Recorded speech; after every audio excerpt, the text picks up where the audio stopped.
સુરેન્દ્રનગરમાં ખેડૂતોએ વરસાદના કારણે પાકને થયેલા નુકસાનને લીધે આર્થિક નુકસાનીની વિરુદ્ધમાં થાળી વેલણ લઈ અને વિરોધ નોંધાવ્યો હતો। આ પાર્ટીના નેતાઓને સાથે રાખી કિસાન સહાય રેલી કાઢવામાં આવી। ખેડૂતોની માંગ છે કે વરસાદને કારણે થયેલા નુકસાન મુદ્દે સરકાર રાહત પેકેજ જાહેર કરે। સર્વેના નામે માત્ર નાટક કરતા હોવાનો ખેડૂતોનો આક્ષેપ છે।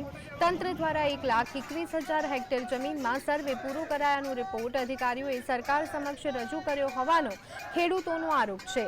વરસાદના કારણે મગફળી, કપાસ, તલ જેવા પાકોને નુકસાન પહોંચી રહ્યું છે।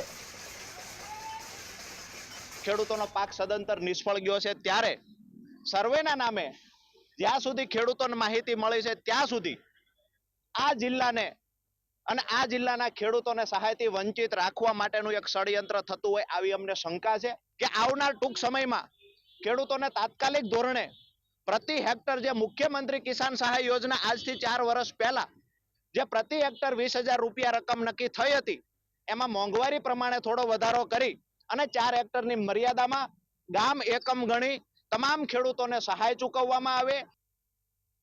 અરજી કરવા માટે આવ્યા છે કે અમારા પાકોની અંદર ઝાઝા વરસાદ 22 ઇંચ જેવો વરસાદ પડવાના કારણે અમારા ખેડૂતો અત્યારે રાતા પાણીએ રોવે છે। તો એના માટે થઈ અને સરકારને અમે આજે અરજી કરી અને અમારા ખેતરો સુધી તાત્કાલિક ધોરણે સર્વે કરી અને અમારે 50%, 100%, 99%, 35% અલગ અલગ પ્રકારનું બધાને નુકસાન થયેલું છે।